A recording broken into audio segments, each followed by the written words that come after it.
श्रीदुर्गाष्टोत्तर शतनाम स्तोत्रम्। ईश्वर उवाच शतनाम प्रवक्ष्यामि शृणुष्व कमलानने।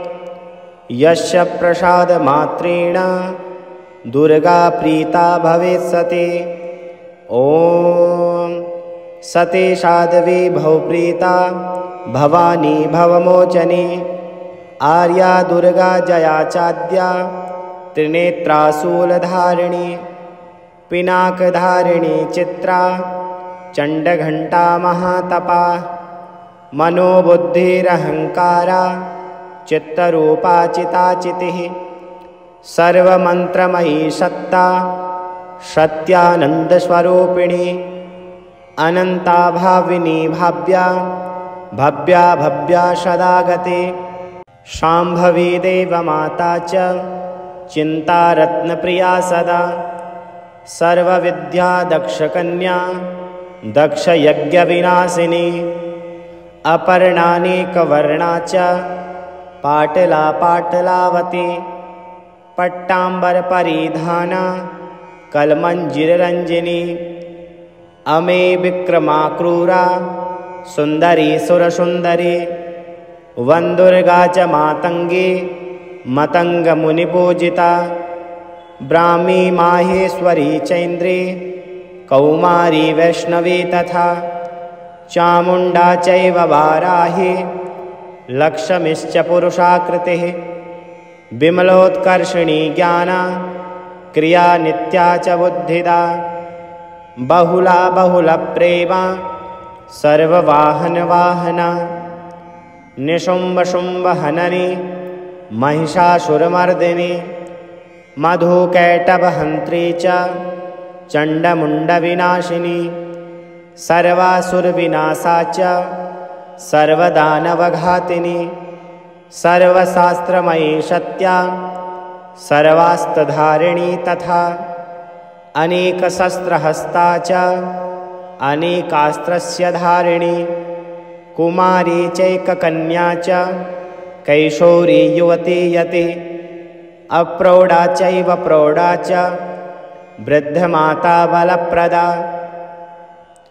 महोदरी मुक्तकेशी घोररूपा महाबला। अग्निज्वाला रौद्रमुखी कालरात्रिस्तपस्विनी। नारायणी भद्रकाली विष्णुमाया जलोदरी। शिवदूते कराली च अनन्ता परमेश्वरी। कात्यायनी च सावित्री प्रत्यक्षा ब्रह्मवादिनी। य इदं प्रपठेन्नित्यं दुर्गा नाम शताष्टकं। नासाद्यं विद्यते देवी त्रिषु लोकेषु पार्वती। धनं धान्यं सुतं जायां हयं हस्तिनमेव च। चतुर्वर्गं तथा चान्ते लभेन्मुक्तिं च शाश्वतीं। कुमारीं पूजयित्वा तु ध्यात्वा देवीं सुरेश्वरीं। पूजयेत्परया भक्त्या पठेन्नाम शताष्टकं।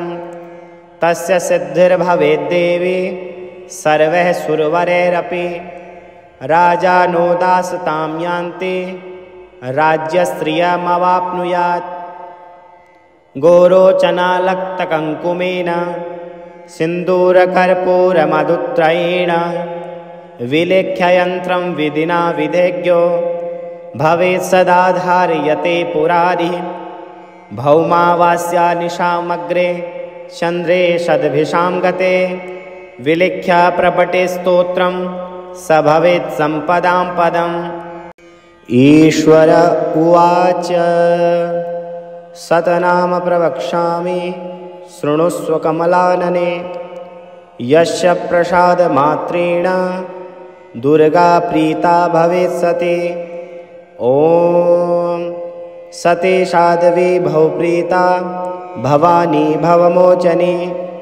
आर्या दुर्गा जया चाद्या त्रिनेत्रा शूलधारिणी। पिनाकधारिणी चित्रा चण्डघण्टा महातपा।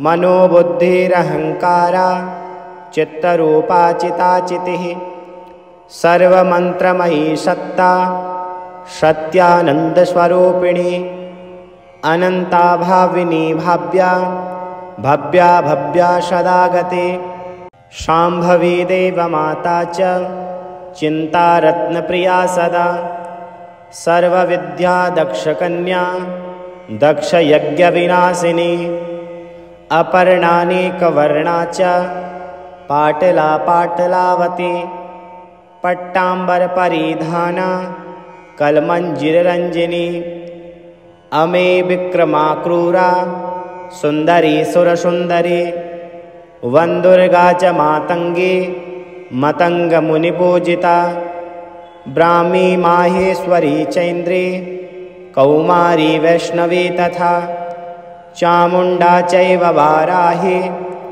लक्ष्मीश्च पुरुषाकृतिः विमलोत्कर्षिणी ज्ञाना क्रिया नित्या च बुद्धिदा बहुला बहुलप्रेमा सर्ववाहनवाहना निशुम्भशुम्भहननी महिषासुरमर्दिनी मधुकैटभहन्त्री च चण्डमुण्डविनाशिनी सर्वासुरविनाशा च सर्वदानवघातिनी सर्वशास्त्रमयी सत्या सर्वास्त्रधारिणी तथा अनेकशस्त्रहस्ता च अनेकास्त्रस्य धारिणी कुमारी चैककन्या च कैशोरी युवती यति अप्रौढा चैव प्रौढा च वृद्धमाता बलप्रदा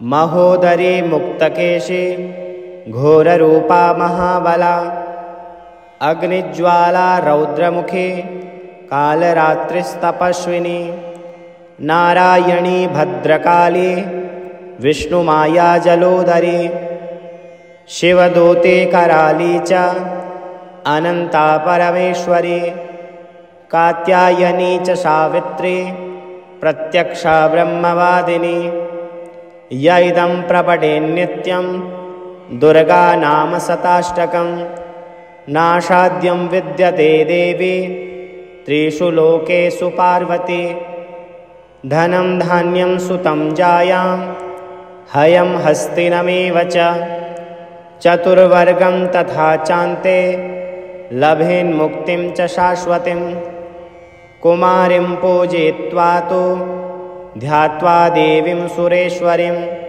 पूजयेत्परया भक्त्या पठेन्नाम शताष्टकं तस्य सिद्धिर्भवेद्देवी सर्वैः सुरवरैरपि राजानो दासतां यान्ति राज्यश्रियमवाप्नुयात् गोरोचनालक्तकङ्कुमेन सिन्दूरकर्पूरमधुत्रयेण विलेख्ययन्त्रं विधिना विधेज्ञो भवेत् सदा धार्यते पुरारिः भौमावास्या निशामग्रे चन्द्रे सद्भिषां गते विलिख्य प्रपटे स्तोत्रं स भवेत् सम्पदां पदम्। ईश्वर उवाच शतनाम प्रवक्ष्यामि शृणुष्व कमलानने यस्य प्रसादमात्रेण दुर्गा प्रीता भवेत् सती ॐ सती साध्वी भवप्रीता भवानी भवमोचनी आर्या दुर्गा जया चाद्या त्रिनेत्रा शूलधारिणी पिनाकधारिणी चित्रा चण्डघण्टा महातपा मनोबुद्धिरहङ्कारा चित्तरूपा चिताचितिः सर्वमन्त्रमयी सत्ता सत्यानन्दस्वरूपिणी अनन्ता भाविनी भाव्या भव्या भव्या सदा गते शाम्भवी देवमाता च चिन्तारत्नप्रिया सदा सर्वविद्या दक्षकन्या दक्षयज्ञविनाशिनी अपर्णानेकवर्णा च पाटला पाटलावती पट्टाम्बरपरिधाना कलमञ्जिररञ्जिनी अमे विक्रमा क्रूरा सुन्दरी सुरसुन्दरी वन्दुर्गा च मातङ्गी मतङ्गमुनिपूजिता ब्राह्मी माहेश्वरी चैन्द्री कौमारी वैष्णवी तथा चामुण्डा चैव वाराही लक्ष्मीश्च पुरुषाकृतिः विमलोत्कर्षिणी ज्ञाना क्रिया नित्या च बुद्धिदा बहुला बहुलप्रेमा सर्ववाहनवाहना निशुम्भशुम्भहननी महिषासुरमर्दिनी मधुकैटभहन्त्री च चण्डमुण्डविनाशिनी सर्वासुरविनाशा च सर्वदानवघातिनी सर्वशास्त्रमयी सत्या सर्वास्त्रधारिणी तथा अनेकशस्त्रहस्ता च अनेकास्त्रस्य धारिणी कुमारी चैककन्या च कैशोरी युवती यति अप्रौढा चैव प्रौढा च वृद्धमाता बलप्रदा महोदरी मुक्तकेशी घोररूपा महाबला अग्निज्वाला रौद्रमुखी कालरात्रिस्तपस्विनी नारायणी भद्रकाली विष्णुमाया जलोदरी शिवदूते कराली च अनन्ता परमेश्वरी कात्यायनी च सावित्री प्रत्यक्षा ब्रह्मवादिनी य इदं प्रपठेन्नित्यं दुर्गा नाम शताष्टकं नाशाद्यं विद्यते देवी त्रिषु लोकेषु पार्वती धनं धान्यं सुतं जायां हयं हस्तिनमेव च चतुर्वर्गं तथा चान्ते लभेन्मुक्तिं च शाश्वतीं कुमारीं पूजयित्वा तु ध्यात्वा देवीं सुरेश्वरीं पूजयेत् परया भक्त्या पठेन्नाम शताष्टकं तस्य सिद्धिर्भवेद्देवी सर्वैः सुरवरैरपि राजानो दासतां यान्ति राज्यश्रियमवाप्नुयात् गोरोचनालक्तकङ्कुमेन सिन्दूरकर्पूरमधुत्रयेण विलेख्ययन्त्रं विधिना विधेज्ञो भवेत् सदा धार्यते पुरारिः भौमावास्या निशामग्रे चन्द्रे सद्भिषां गते विलिख्य प्रपटे स्तोत्रं स भवेत् सम्पदां पदम्। ईश्वर उवाच शतनाम प्रवक्ष्यामि शृणुष्व कमलानने यस्य प्रसादमात्रेण दुर्गा प्रीता भवेत् सती ॐ सती साध्वी भवप्रीता भवानी भवमोचनी आर्या दुर्गा जया चाद्या त्रिनेत्रा शूलधारिणी पिनाकधारिणी चित्रा चण्डघण्टा महातपा मनोबुद्धिरहङ्कारा चित्तरूपा चिताचितिः सर्वमन्त्रमयी सत्ता सत्यानन्दस्वरूपिणी अनन्ता भाविनी भाव्या भव्या भव्या सदा गति शाम्भवी देवमाता च चिन्तारत्नप्रिया सदा सर्वविद्या दक्षकन्या दक्षयज्ञविनाशिनी अपर्णानेकवर्णा च पाटला पाटलावती पट्टाम्बरपरिधाना कलमञ्जिररञ्जिनी अमे विक्रमाक्रूरा सुन्दरी सुरसुन्दरी वन्दुर्गा च मातङ्गी मतङ्गमुनिपूजिता ब्राह्मी माहेश्वरी चैन्द्री कौमारी वैष्णवी तथा चामुण्डा चैव वाराही लक्ष्मीश्च पुरुषाकृतिः विमलोत्कर्षिणी ज्ञाना क्रिया नित्या च बुद्धिदा बहुला बहुलप्रेमा सर्ववाहनवाहना निशुम्भशुम्भहननी महिषासुरमर्दिनी मधुकैटभहन्त्री च चण्डमुण्डविनाशिनी सर्वासुरविनाशा च सर्वदानवघातिनी सर्वशास्त्रमयी सत्या सर्वास्त्रधारिणी तथा अनेकशस्त्रहस्ता च अनेकास्त्रस्य धारिणी कुमारी चैककन्या च कैशोरी युवती यति अप्रौढा चैव प्रौढा च वृद्धमाता बलप्रदा महोदरी मुक्तकेशी घोररूपा महाबला अग्निज्वाला रौद्रमुखी कालरात्रिस्तपस्विनी नारायणी भद्रकाली विष्णुमाया जलोदरी शिवदूते कराली च अनंता परमेश्वरी कात्यायनी च सावित्री प्रत्यक्षा ब्रह्मवादिनी य इदं प्रपठे नित्यं दुर्गा नाम शताष्टकं नाशाद्यं विद्यते देवी त्रिषु लोकेषु पार्वती धनं धान्यं सुतं जायां हयं हस्तिनमेव च चतुर्वर्गं तथा चान्ते लभेन्मुक्तिं च शाश्वतीं कुमारीं पूजयित्वा तु ध्यात्वा देवीं सुरेश्वरीं पूजयेत् परया भक्त्या पठेन्नाम शताष्टकं तस्य सिद्धिर्भवेद्देवी सर्वैः सुरवरैरपि राजानो दासतां यान्ति राज्यश्रियमवाप्नुयात् गोरोचनालक्तकङ्कुमेन सिन्दूरकर्पूरमधुत्रयेण विलेख्ययन्त्रं विधिना विधेज्ञो भवेत् सदा धार्यते पुरारिः भौमावास्या निशामग्रे चन्द्रे सद्भिषां गते विलिख्य प्रपटे स्तोत्रं स भवेत् सम्पदां पदम्।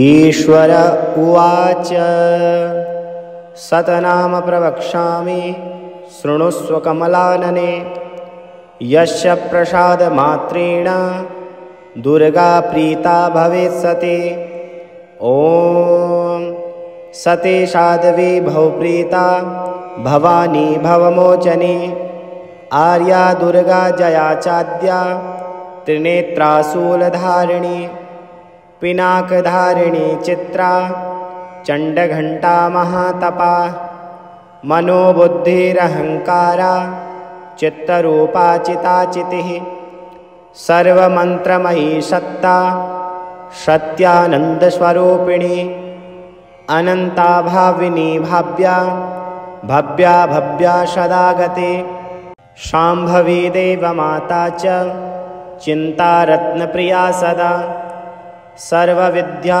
दक्षकन्या दक्षयज्ञविनाशिनी अपर्णानेकवर्णा च पाटला पाटलावती पट्टाम्बरपरिधाना कलमञ्जिररञ्जिनी अमे विक्रमाक्रूरा सुन्दरी सुरसुन्दरी वन्दुर्गा च मातङ्गी मतङ्गमुनिपूजिता ब्राह्मी माहेश्वरी चैन्द्री कौमारी वैष्णवी तथा चामुण्डा चैव वाराही लक्ष्मीश्च पुरुषाकृतिः विमलोत्कर्षिणी ज्ञाना क्रिया नित्या च बुद्धिदा बहुला बहुलप्रेमा सर्ववाहनवाहना निशुम्भशुम्भहननी महिषासुरमर्दिनी मधुकैटभहन्त्री च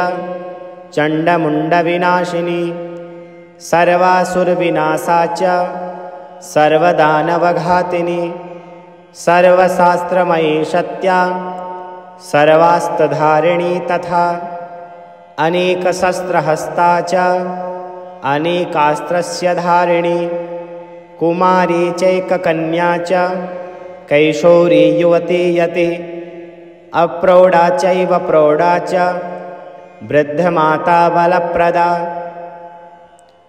महोदरी मुक्तकेशी घोररूपा महाबला अग्निज्वाला रौद्रमुखी कालरात्रिस्तपस्विनी नारायणी भद्रकाली विष्णुमाया जलोदरी शिवदूते कराली च अनंता परमेश्वरी कात्यायनी च सावित्री प्रत्यक्षा ब्रह्मवादिनी य इदं प्रपठे नित्यं दुर्गा नाम शताष्टकं नाशाद्यं विद्यते देवी त्रिषु लोकेषु पार्वती धनं धान्यं सुतं जायां हयं हस्तिनमेव च चतुर्वर्गं तथा चान्ते लभेन्मुक्तिं च शाश्वतीं कुमारीं पूजयित्वा तु ध्यात्वा देवीं सुरेश्वरीं पूजयेत्परया भक्त्या पठेन्नाम शताष्टकं तस्य सिद्धिर्भवेद्देवी सर्वैः सुरवरैरपि राजानो दासतां यान्ति राज्यश्रियमवाप्नुयात् गोरोचनालक्तकङ्कुमेन सिन्दूरकर्पूरमधुत्रयेण विलेख्ययन्त्रं विधिना विधेज्ञो भवेत् सदा धारयते पुरारिः भौमावास्या निशामग्रे चन्द्रे षद्भिषां गते विलिख्य प्रपटे स्तोत्रं स भवेत् सम्पदां पदम्। ईश्वर उवाच शतनाम प्रवक्ष्यामि शृणुष्व कमलानने यस्य प्रसादमात्रेण दुर्गा प्रीता भवेत् सती ॐ सती साध्वी भवप्रीता भवानी भवमोचनी आर्या दुर्गा जया चाद्या त्रिनेत्रा शूलधारिणी पिनाकधारिणी चित्रा चण्डघण्टा महातपा मनोबुद्धिरहङ्कारा चित्तरूपा चिताचितिः सर्वमन्त्रमयी सत्ता सत्यानन्दस्वरूपिणी अनन्ता भाविनी भाव्या भव्या भव्या सदा गते शाम्भवी देवमाता च चिन्तारत्नप्रिया सदा सर्वविद्या दक्षकन्या दक्षयज्ञविनाशिनी अपर्णानेकवर्णा च पाटला पाटलावती पट्टाम्बरपरिधाना कलमञ्जिररञ्जिनी अमे विक्रमा क्रूरा सुन्दरी सुरसुन्दरी वन्दुर्गा च मातङ्गी मतङ्गमुनिपूजिता ब्राह्मी माहेश्वरी चैन्द्री कौमारी वैष्णवी तथा चामुण्डा चैव वाराही लक्ष्मीश्च पुरुषाकृतिः विमलोत्कर्षिणी ज्ञाना क्रिया नित्या च बुद्धिदा बहुला बहुलप्रेमा सर्ववाहनवाहना निशुम्भशुम्भहननी महिषासुरमर्दिनी मधुकैटभहन्त्री च